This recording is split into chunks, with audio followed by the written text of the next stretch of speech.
We live next to the devil. You see, that is what one neighbor said to Fox News when they discovered that their next-door neighbor, had been arrested as the alleged Pillow Case Rapist. Well, we're going to tell you all about that creep and a whole lot more right here on today's Charlie Crime Buster in what some people have termed to be the fastest 30 minutes in crime talk.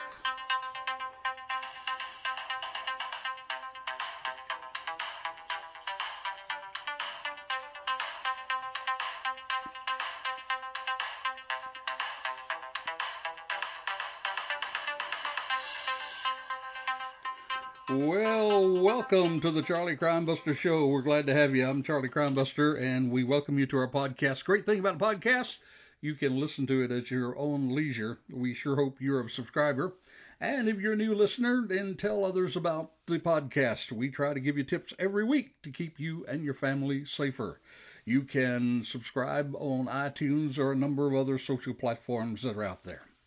Now, our feature story today is the story of the Pillow Case Rapist, who, though, was hiding in plain sight, and perhaps smiling on the inside, because he had escaped authorities for so long. Well, my friend, this past week he had that smile wiped right off his face as he was arrested this past week, Saturday week ago. We're going to tell you how he was arrested and why this violent creep should pay for his crimes. We're going to tell you all about that on today's podcast. But first, on our last podcast, we promised to keep you updated on what we have considered ground zero in the gun control debate, and particularly what we termed D-Day in that debate, which happened this past January the 20th on a Monday. You see, that's when thousands of Second Amendment protesters came to Richmond, Virginia, many of them armed with weapons to protest and to lobby representatives on their move away from the beliefs of the majority of Second Amendment supporters. You see, folks, well over 20,000 people braved cold weather to stand up for their belief in the Second Amendment, the right to arm themselves. And they received praise, now get this, from a very unlikely person. You see, the leader of the movement, that movement to pass stronger gun control laws in the state of Virginia, the governor, the Gov himself. And this comes to us from WFXR TV. You see, Governor Ralph Northam, he released a statement on Monday praising both law enforcement agencies and those who visited the state capitol for allowing the Lobby Day rally to proceed peacefully. These are the very words that the Gov used. He said, quote, "Thousands of people came to Richmond to make their voices heard. Today showed that when people disagree, they can do so peacefully." That's what Northam said. He said the issues before us evoke strong emotions, and progress is often difficult. I will continue to listen to the voices of Virginians, and I will continue to do everything in my power to keep our Commonwealth safe. Well, Governor, if you want to keep the Commonwealth safe, let people defend themselves. And by postscript, I have continually said millions, and yes, I said millions, of law-abiding good people believe in the right to defend themselves with weapons. And this was a great example of those such people. There was only one reported arrest, which was a non-violent one in and around the protest, with thousands of people. Very rare to see that kind of a peaceful protest anywhere, much less all those people being armed. Hats off to Virginia and the good people there in Virginia who are standing up for their rights. What our feature story today is the arrest of the alleged pillowcase rapist. The victims, the women, would have a pillowcase or sheet thrown over their heads so they couldn't see him, the rapist. His face was also covered with a pillowcase, towel, shirt, or other fabric. Thus you can understand why he was called the, quote, pillowcase rapist. Now, after the attack, he would tie them to the bed, sometimes with pillowcases, and occasionally he would steal from them. Now, police describe the serial rapist as a stalker who spent hours or days watching potential victims, waiting for an opportunity to strike. He had a type. They said he was slender and attractive. And the professional women that he targeted, well, they were in age from 17 to 43 years of age. All but one of them lived in apartments, townhouses, or condos. Now, this reminds you of something. It could be our past podcast on the Golden State Killer. You see, he too had a similar MO, method of operating. And there are more similarities that you'll find throughout the story. It's kind of eerie, in fact, from the east coast of Florida to the west coast of California. There is an eerie connection. And before the podcast is over, I'm going to share with you 5 similarities or connections, if you please. You see, it was Joseph James D'Angelo. He was the Golden State Killer.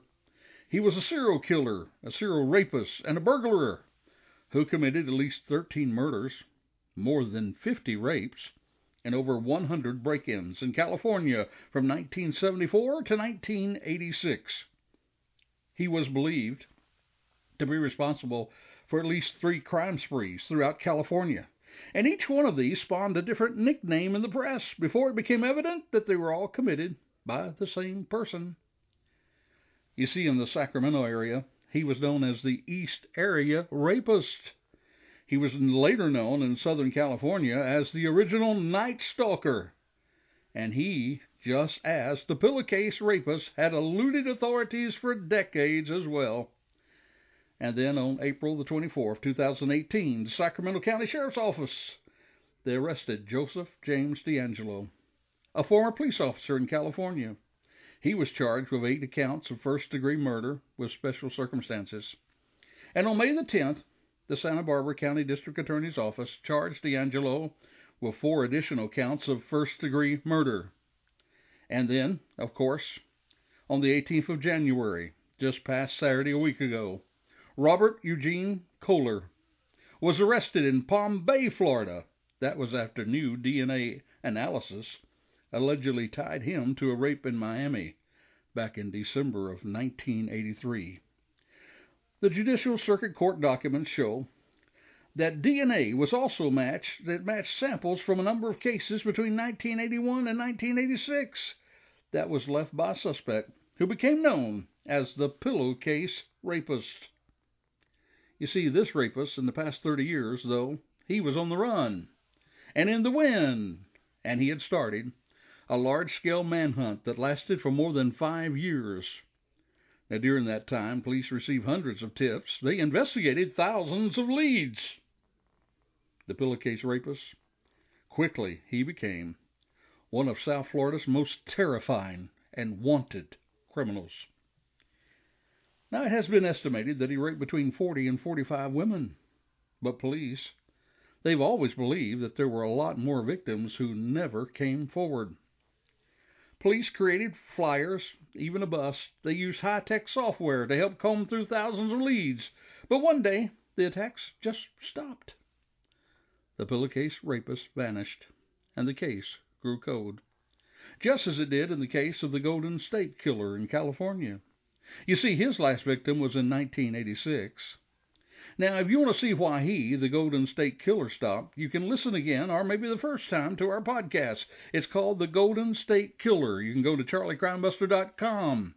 Go down to the 5 best Charlie shows, and you'll see the one, The Golden State Killer. But now, the Pillow Case Rapist has been arrested. However, some 40 years later. But when did it first begin? Well, we're going to have that for you in just a moment. However, now it's time for our courageous citizen story. You see, police said that a Michigan man pulled into the driveway of his Warren home around 3 a.m. on Wednesday. That was after he was attending a show in Detroit. And then he walked into his door of his home. This comes to us from WJBK-TV. You see, at that point, a 22-year-old man ran up to him with a gun. That's what police told the station. But there was a teeny-weeny problem for the gunman. You see, his victim was a concealed pistol license holder. That's what WJBK said. And he had his own gun on hand. And with that, the 28-year-old holder, the CPL holder, he pulled out his gun. He fired several shots at the suspected robber. Warren Police Detective tells us that about 20 shots were exchanged between the two. And the citizen, the courageous citizen, he was unharmed in the shootout. But the suspect, well, not so much. You see, despite being hit in the leg and the forearm, he was able to get into a vehicle and drive away. At Warren Police, on an unrelated call nearby, they heard the shots, and minutes later they spotted a vehicle driving with its lights off just a few blocks away. And when cops tried to pull over the vehicle, well, the driver sped off. There was a short pursuit, and then the suspect was found a short time later, sitting in the car with gunshot wounds. That's what the detective told the station. Now, police determined that this courageous citizen was simply defending himself in what was either a targeted incident or maybe a crime of opportunity. And officials told the station that the accused attacker, he who was stable in the hospital, that he had a criminal past. And now this attacker faces potential charges of armed robbery and attempted murder. And, of course, this young man found himself protecting himself. He was armed himself. He defended himself. And that's why so many Second Amendment supporters stand up for their right to defend themselves. So hats off to this, another Charlie Crimebuster courageous citizen. Our feature story today is the Pillow Case Rapist. And from Miami Herald's reporting on the case, we have found somewhat of a timeline that had been formed. And according to that timeline, the first victim, well, it was May the 1st in 1981. This was the first reported rape, and it occurred at some apartments at 4920 Northwest 79th Avenue. And so did the second, and the third, and the fourth, and the fifth. Skip 2 years later, and then an article appears on December the 13th, and from that article we learn that there was a rapist who had evaded police for more than 2 years. He was becoming increasingly more violent, and he was starting to show victims a weapon. It was normally a knife that he would use in his encounters. And the police sergeant David Simmons of the Sexual Battery Squad, he said this, quote, "Our ultimate fear is that he might eventually kill," end of quote. His victims, well, they occupied and ranged from a flight attendant, teacher, secretary, court reporter, nurse, and even engineer. At this time, he's responsible for at least 11 rapes. Then skip on to February the 24th in 1985, and we read again about the investigation. Now it's 4 years of investigation, and the Metro-Dade Police goes public with the case. They ask for help from the public, and by this point, well, he's raped at least 39 women from South Miami to Deerfield Beach. It is believed that he might live or work close to Sunset Drive. And he also has a type. He prefers slender and attractive professional women in an age range of 17 to 43. All but one live in apartments, townhouses, or condos. Sometimes he returns to the victim's home weeks later, and he always enters using an unlocked sliding glass door or an open window. He is probably somewhere, they said, between his mid-20s to early 30s. He was white, American, with no accent. They thought he was about 5'8" to 11 inches tall, about 170 pounds, with a slim, muscular build and fair skin. He often was reported as being well-tanned. His hair was dirty blonde or medium brown. He kept it clean and neat. He usually wore jeans and a T-shirt and sneakers. His hands were rough. They weren't calloused. That was the description that was used in the investigation. Police went on to say that he would stalk his victim for hours, waiting for the right opportunity. He also had become bolder. A few years ago, they said he would wake up his victim up before dawn, police said. But now, he arrives earlier in the evening. He assaults women who are still awake, and he tends to sneak up behind them.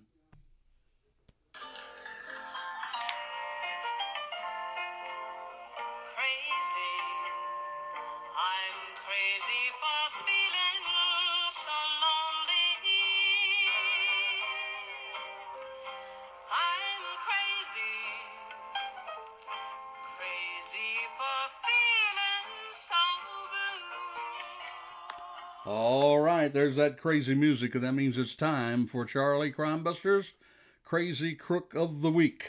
We'll tell you more about the Pillow Case Rapist in a moment, but now it's time for our Crazy Crook story.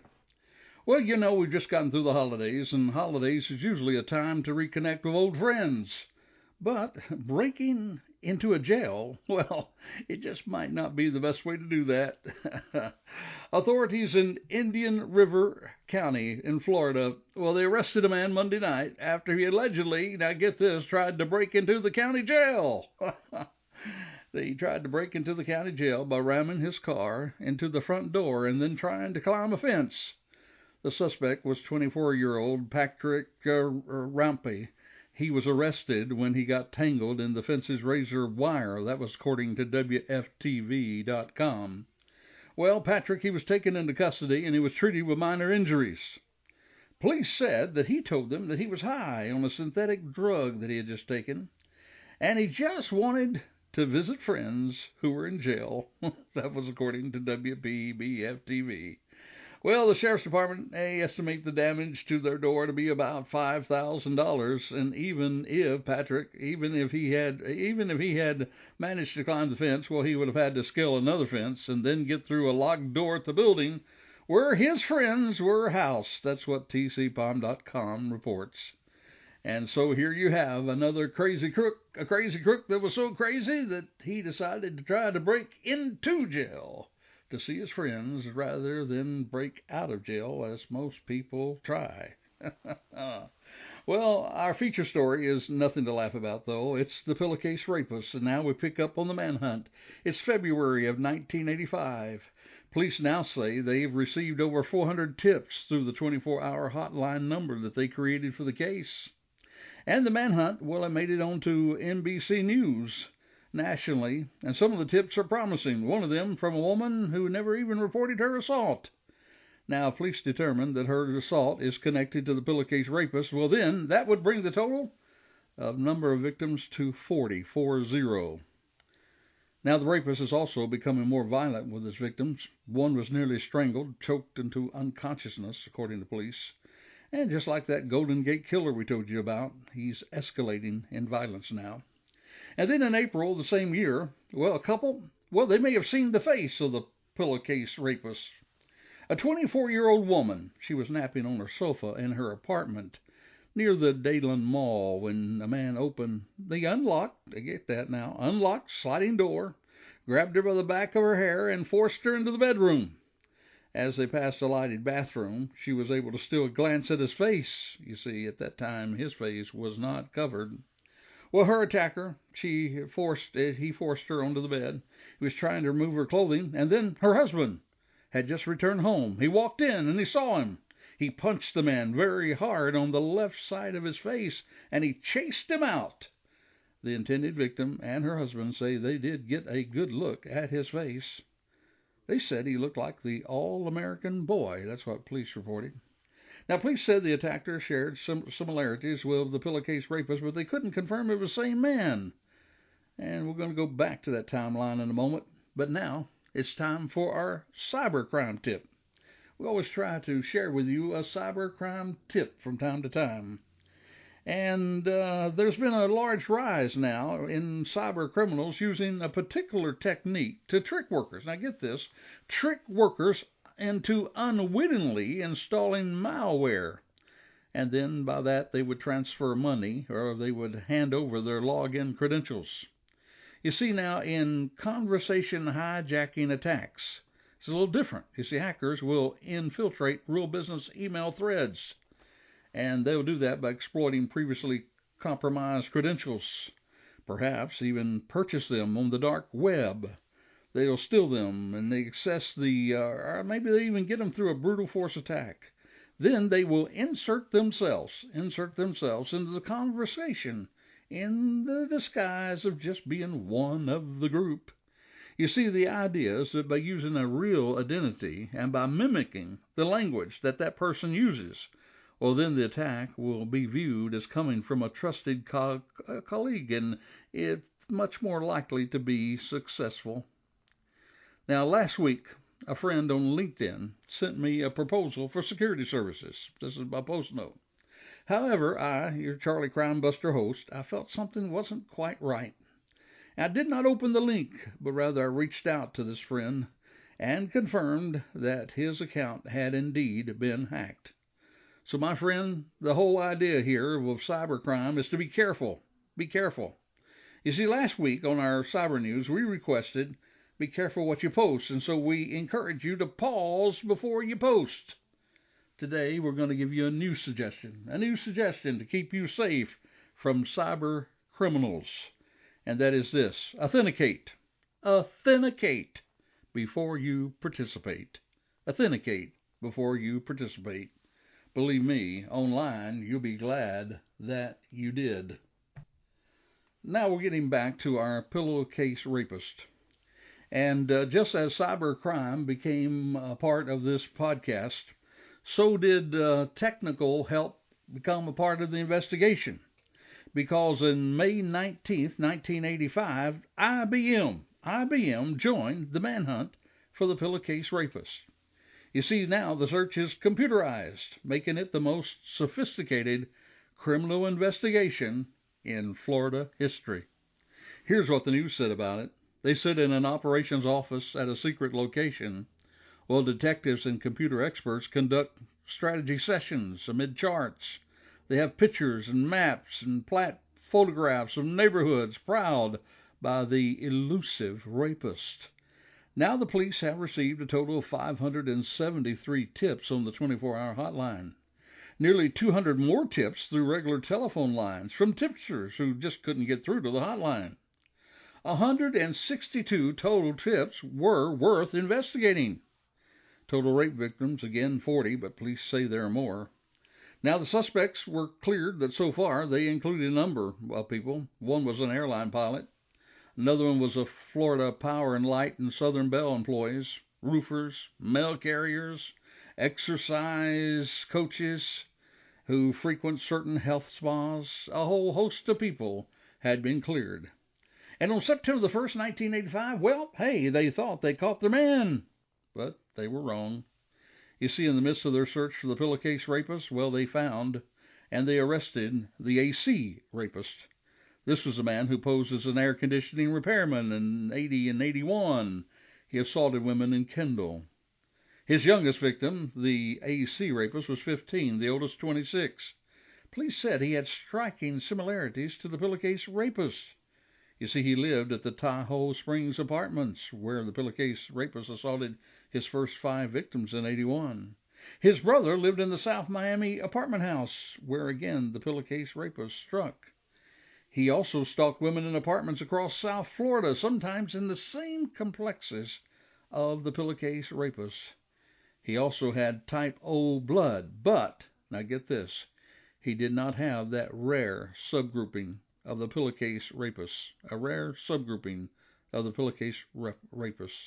And the lead investigator, well, Sergeant Simmons again, he wondered if these two men, who were different people, they had similarities, but they were two different people. He just wondered maybe they had bumped into each other.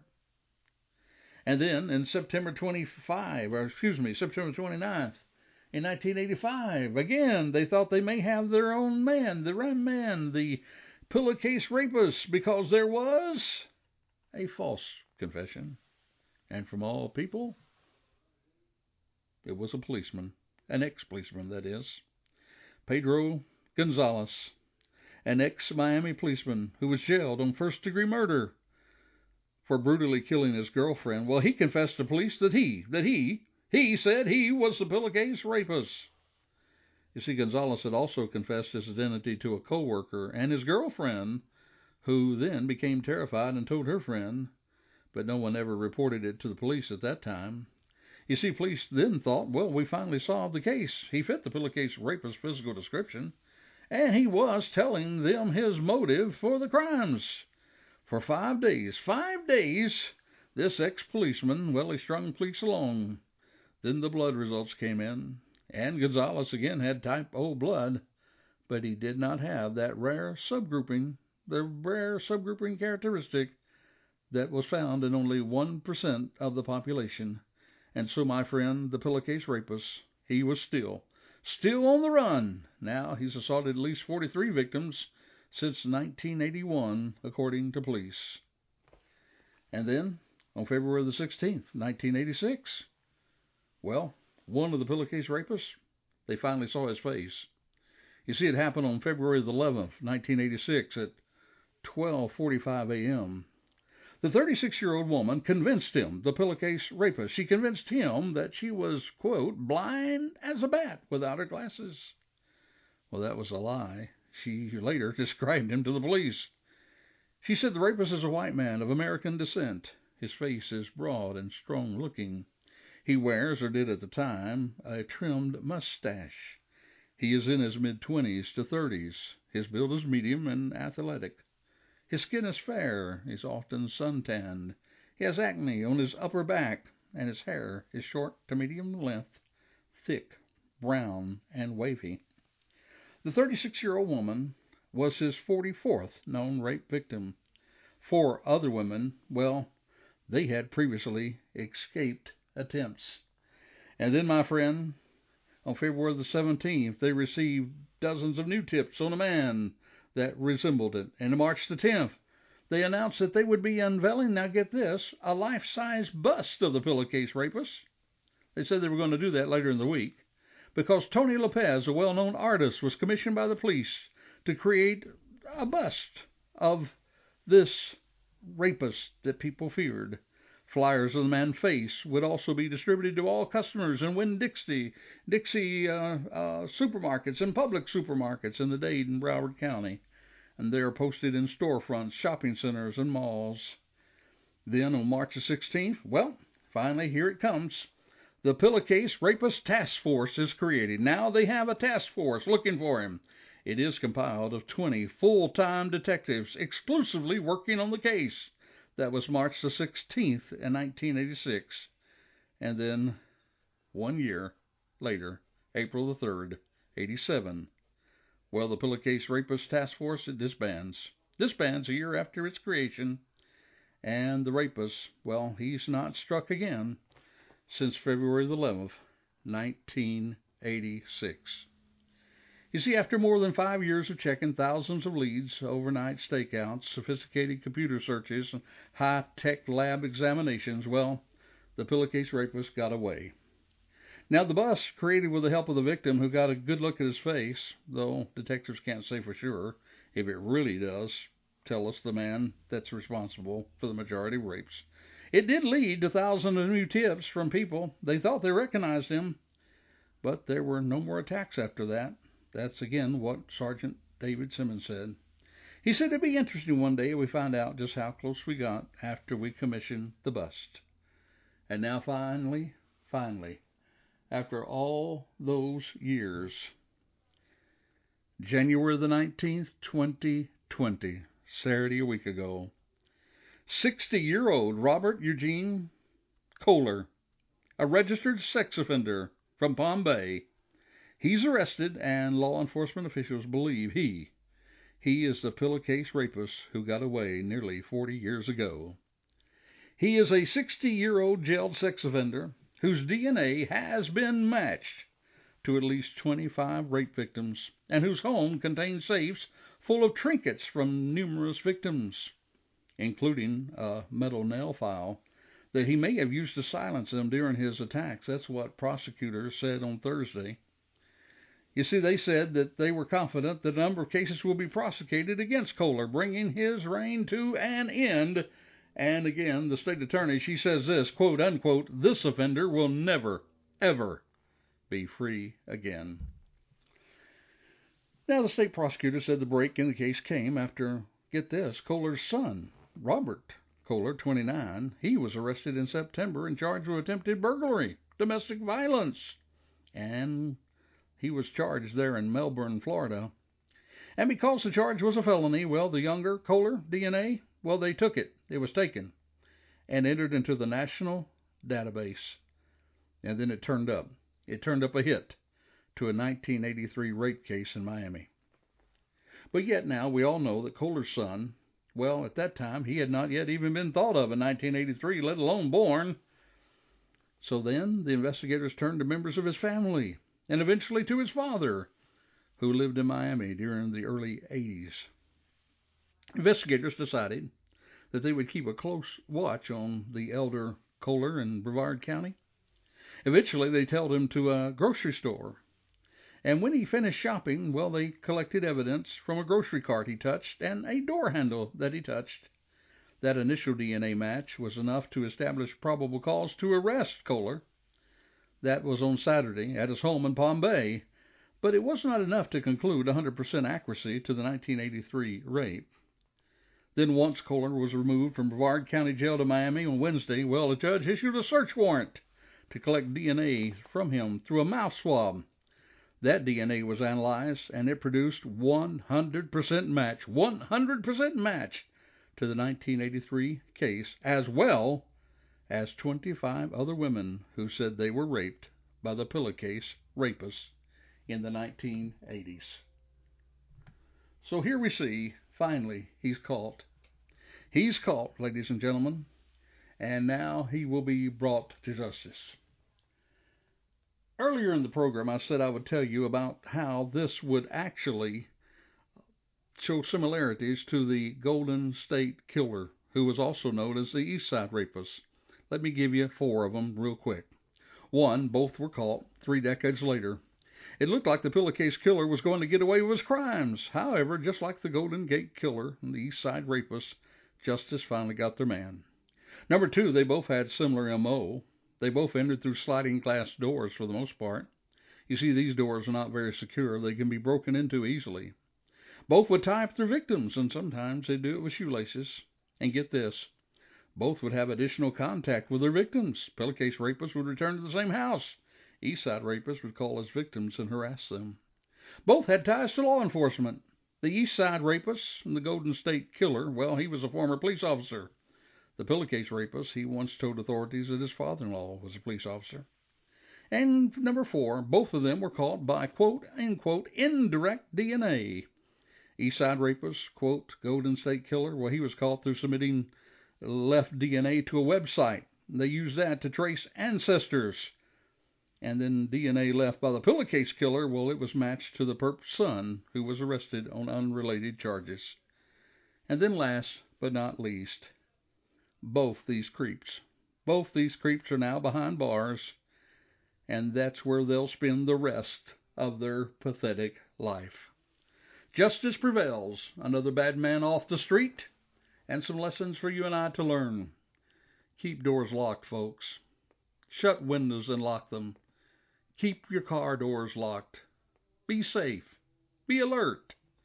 For the life you save, it may be your very own.